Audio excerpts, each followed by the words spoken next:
Wolpertinkian general knowledge with Hara of Midgard. When Rumo awoke the next morning, it took him a moment to remember where he was. After dreaming wildly for 3 hours of Rala and the little creatures that lived in his mouth, he had slept until roused by the sounds of drifting in through the open window. The whole house was already pervaded by an aroma of freshly brewed coffee. There was a knock. Rumo opened the door, and Urs was standing outside by the coffee pot. After breakfast, they walked a little way across town before going their separate ways. Urs had to report for work at the communal sausage factory on the western outskirts of Wolperting.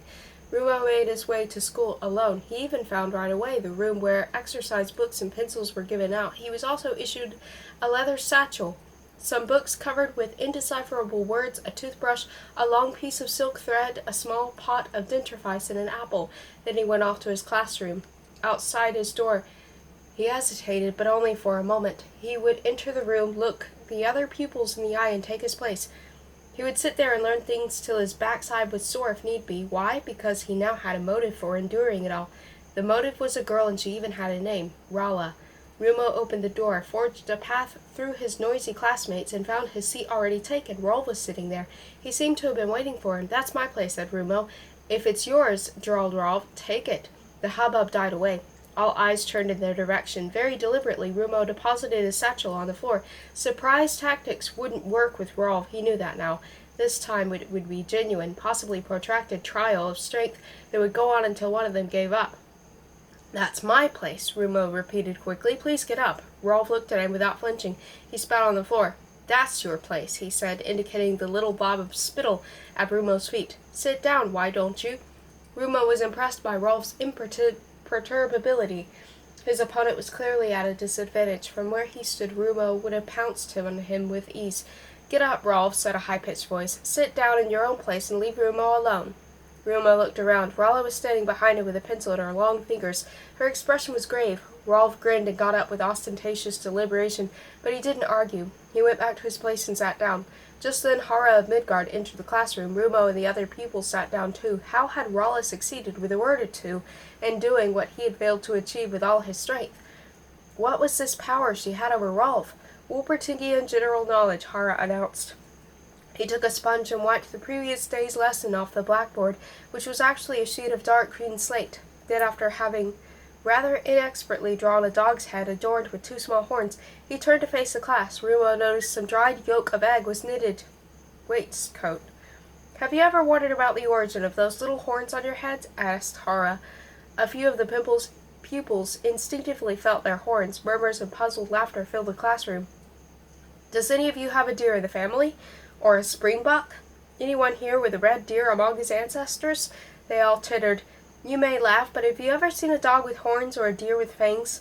Why do we Wolpertings carry the genes of so many different life forms?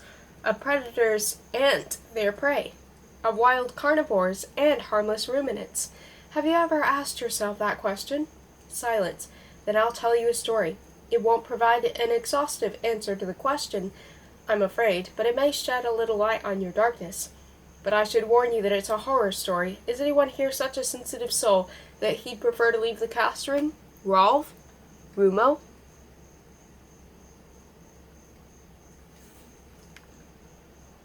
Prince Sangfroid and Princess Saintehoof. Everyone tittered except Rolf and Rumo. Word of their scrap in the playground had evidently gone the rounds of the staff room. The story is set in the Great Forest, which, as you know, is still a blank space on the map of Zamonia. It's largely unexplored, and the guards its secrets well. So I can't vouch for the scientific accuracy of this version of events. The pupils exchanged amused whispers and settled down to listen. Hara's stories were clearly very popular. Rumo also listened closely.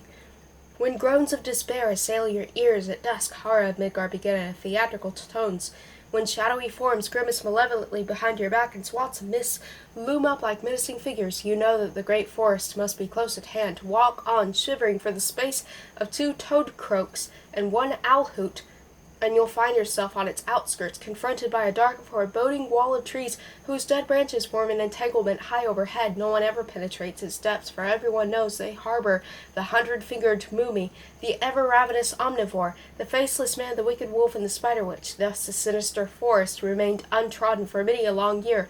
Hara perched on the windowsill and surveyed the class. One day, however, a young roe deer named Princess Daintyhoof appeared on the scene. She was no stranger to evil life forms, having originally been a human child whom a perfidious hazel witch had transformed into a deer and abandoned on the edge of the great forest. The girls sighed, the boys grinned. It wouldn't be long before this deer got into some serious difficulties. Princess Daintyhoof knew nothing of the 100-fingered Moomy, the ever-ravenous omnivore, the faceless man, the wicked wolf, or the spider witch, so she unsuspectingly ventured into the gloomy forest. It wasn't long before the forest began to spin a web of dusky shadows around her, because night was falling, so Princess Daintyhoof was relieved to see a dim light shining through the darkness.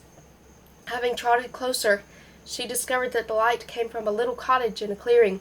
Hara got off the windowsill and went over to the first row of desks. Resting his paws on one of them, he stared fixedly at the class. Little cottages and clearings in the great forest are bound to house ill-intentioned creatures, aren't they? The pupils nodded as though mesmerized. The Princess Daintyhoof was naturally unaware of that, the innocent little thing, so she timidly knocked on the door. Hara turned and gently tapped one wing of the blackboard, then cautiously folded it back. The hinges cracked like those of a door slowly opening. The person who opened the door was not the most loathsome creature the princess had ever seen, or anything like that. No, it was a nice old granny who kindly invited her in. The old lady expressed pleasure at this unexpected visit and offered her guests some delicious stew from a pot simmering on the stove. Princess Daintyhoof declined with thanks because she'd been a vegetarian ever since her transformation, but she gladly accepted a place beside the fire. No problem, said the good granny.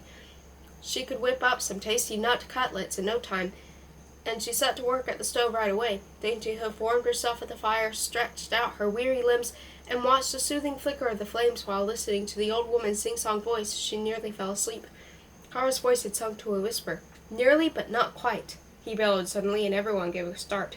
Then all at once, bang! The door flew open, and a nocturnal storm blew into the house, a violent whirlwind that spun once across the room like a dervish and out again, and when it subsided, Princess Daintyhoof was alone. All that remained where the old woman had been standing was a welter of blood, half of it on the floor and half splashed over the stove, and strewn around it were 100 severed fingers still twitching, armed with long, vicious-looking nails, and in the saucepan on the stove was a severed head. I get it, Rolf said grimly. Hara glanced at him suspiciously, for the old woman at the stove wasn't a hospitable old granny at all, but the 100-fingered Moomy. A murmur ran around the classroom. The next day, Hara went on, when Princess Daintyhoof continued on her way through the forest, she encountered a very thin man, seated on a rock beneath an oak tree. He had lowered his voice again, and the tone was calm and businesslike.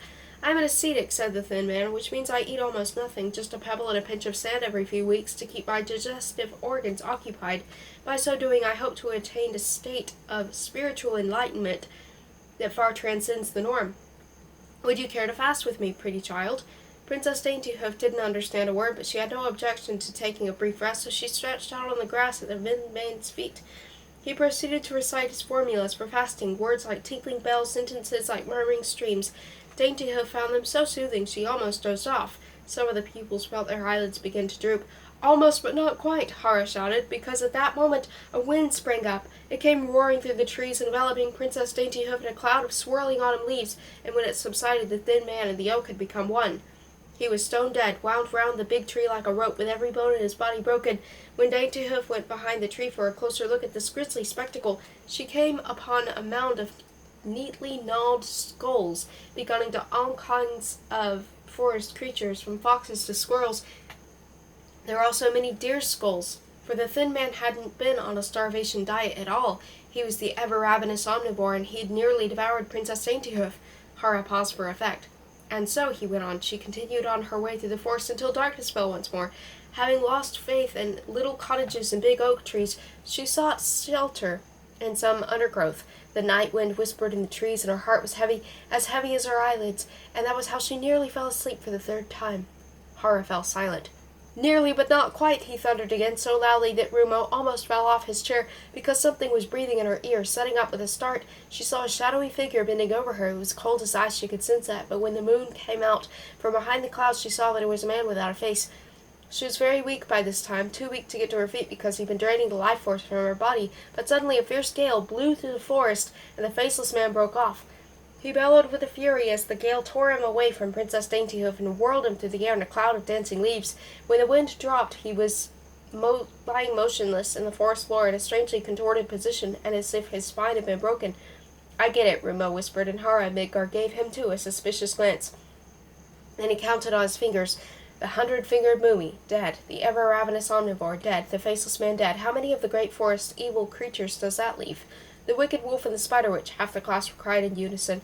Correct, and one of them was now standing beside the corpse of the faceless man, looking at Princess Daintyhoof, a big black wolf that could walk on its hind legs. "Ooh," said the class. Hara put down his paws on his hips and adopted a nonchalant pose. "Hello," said the wicked wolf. "Hello," Princess Daintyhoof said timidly. "What do you want?" "I want to eat you," said the wolf. Princess Daintyhoof wept bitterly at this, whereupon the wolf went down on all fours and came over to her. "Hey," he said, "don't cry, only joking. I have a sense of humor. I've no intention of eating you." It transpired from the ensuing conversation that he wasn't a wolf at all, but a human being under a spell. Prince Sangfroid, by name, had fallen in love with Princess Daintyhoof as soon as she entered the great forest, and had followed her every step of the way so as to shield her from its dangers. He was the one that had disposed of the 100-fingered Mumi, the ever-ravenous omnivore, and the faceless man, and as luck would have it, he had been put under a spell by the very same witch that had transformed Princess Daintyhoof. That sort of thing forms a bond, so she returned his love. Well, to cut a long story short, they went off into the darkest part of the great forest, and there, the miracle of love took place. Rumo and the other boys pricked up their ears. Ahem! Not long afterwards, Hara went on quickly, Princess Daintyhoof gave birth to a son that was neither deer nor a wolf, but a wolf cub with 2 little horns.